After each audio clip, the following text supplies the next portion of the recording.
Morning sunlight filtered through the glass walls of a Manhattan penthouse, the city below still humming awake. The apartment gleamed, cold, immaculate, lifeless.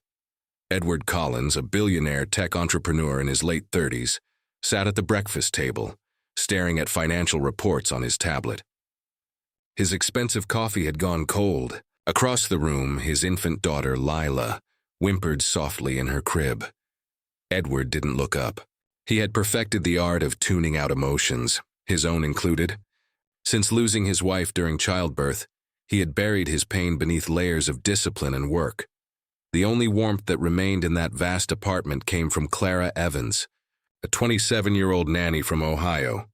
She had only been with them for 3 months, but in that time she had done what Edward could not: make the baby smile. Clara was gentle, with tired eyes and a soft voice. She often hummed lullabies while she cleaned or fed the baby, her voice floating through the hallways like sunlight sneaking through curtains. That morning, as Lila's crying grew louder, Clara picked her up and began to sing. Clara, softly, rocking the baby. "You are my sunshine, my only sunshine." Almost instantly, the crying stopped. Lila's small fingers clutched Clara's collar as her eyelids fluttered closed, but the melody didn't go unnoticed. From across the room, Edward's voice cut through like ice.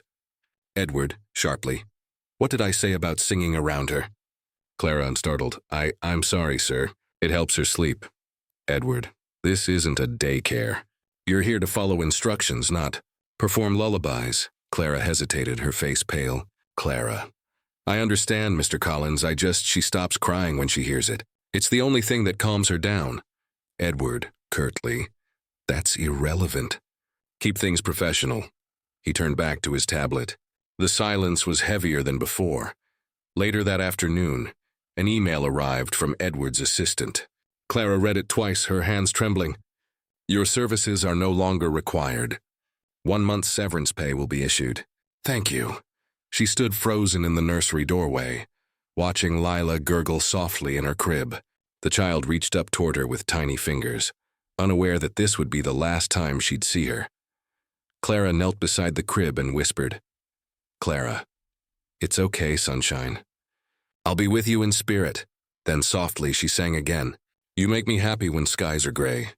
Lila stopped moving and smiled faintly, eyes drifting shut. When Edward appeared in the doorway, he paused. For a brief moment, something flickered in his expression, something almost human. But it vanished as quickly as it came. Edward, quietly. "Goodbye, Ms. Evans." Clara gathered her things, tears streaming silently down her face. She looked back once, imprinting the image of the little girl she loved more than her own peace of mind. The elevator doors closed. And just like that, silence reclaimed the penthouse. Months passed. Edward's world remained polished and controlled. But Lila's laughter, the one thing that once filled the apartment, was gone. 6 months later, a private jet idled on a New York runway under a gray winter sky. Edward stood beside it, phone pressed to his ear, barking orders to his assistant. He was flying to London for a high-stakes business summit, the kind of event where reputations were made or destroyed. This time, Lila was coming with him. The nanny who replaced Clara had quit the week before. "The baby doesn't respond to me," she'd said. Edward didn't understand what that meant. Hours later, the jet cruised high above the Atlantic. Inside, the cabin was sleek and silent, save for the faint hum of the engines. Lila sat beside Edward in her baby carrier, eyes half closed, small chest rising and falling. Edward typed furiously on his laptop. Numbers, deadlines, distractions. A soft cough broke the rhythm. Then another. He looked up. "Edward," gently. "Lila, you okay, sweetheart?" Her skin looked flushed. Her breathing grew shallow. Within seconds, she began gasping. Panic shot through him. Edward calling out, "Someone help! She's not breathing properly." The flight attendants rushed over. One grabbed a small oxygen mask. Another called for medical assistance over the intercom. Edward's hands shook. His voice cracked. "Edward, please do something." The attendants tried to calm him, but nothing seemed to work. Lila's tiny body went limp. Her lips turned pale, and then a familiar voice echoed from the back of the cabin. "Clara, Edward." He turned, stunned. There she was, Clara Evans, standing in the aisle wearing a simple gray coat, eyes wide with worry. Edward, Clara? What are you doing here? Clara, hurriedly. I'm a passenger on this flight. Let me see her. Without hesitation, Edward handed over his daughter. Clara knelt in the aisle, holding Lila close. Her hands trembled, but her voice was steady. Clara, come on, sweetheart. Stay with me. She began to pat the baby's back gently. Then, without thinking, she did what she'd always done. She started to sing, Clara, softly. You are my sunshine, my only sunshine. The cabin went utterly silent. Every passenger turned to look. Even the engines seemed to quiet. You make me happy when skies are gray. And then, it happened. A soft, choked breath escaped Lila's lips. Then another. Her tiny chest rose. Color returned to her cheeks. The flight attendant gasped. Attendant, she's breathing again. Her pulse is normal. Edward's knees nearly gave out. He fell into a seat, burying his face in his hands. Edward, voice trembling. That song. That's the song you used to sing. Clara, nodding, tears in her eyes. It's what she remembers. She knows it means love. The plane remained silent except for Clara's voice and the baby's weak but steady breaths. When they landed in London, Edward didn't go to his summit. He went straight to the hospital. Clara came with him, sitting beside him in the waiting area as doctors checked Lila. For the first time, Edward didn't care about stocks or deadlines. He cared about one thing, his daughter's heartbeat. Hours later, the doctor emerged.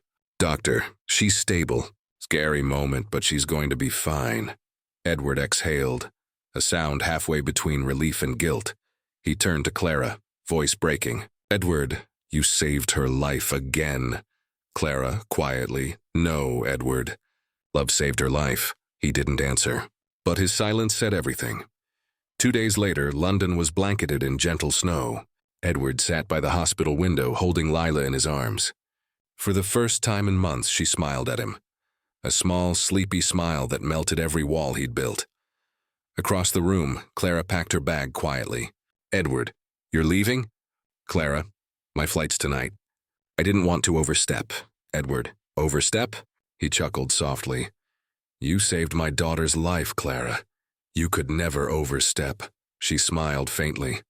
Clara, I just did what anyone with a heart would do. He looked at her for a long moment. The realization hit him like a quiet truth. This woman, the one he dismissed for showing too much emotion, had given his daughter something he never could, warmth. Edward, when you sang that song, it reminded me of my wife. She used to hum it when she was pregnant. Clara, softly. Then Lila remembers it too. Babies feel love, even before they're born. Edward's eyes glistened. Edward, Clara, I was wrong. I thought control could replace care. I thought love made me weak. Clara, it's the opposite, Edward. Love's what makes you strong enough to care again. Silence filled the room. Outside, snowflakes tapped gently against the window. Finally, Edward spoke. Edward, would you come back?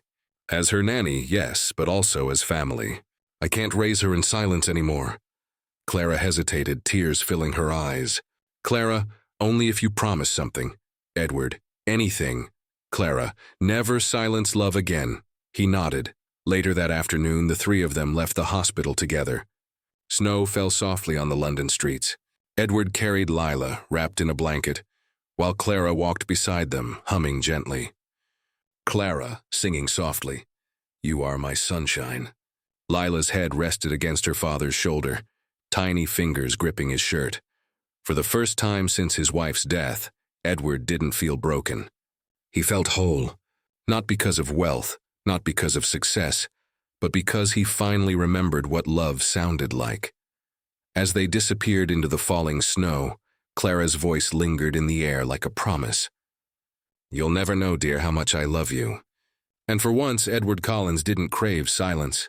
He craved this melody, the one that had brought his daughter back to him and him back to life. Moral: love doesn't make us weaker. It saves us when nothing else can.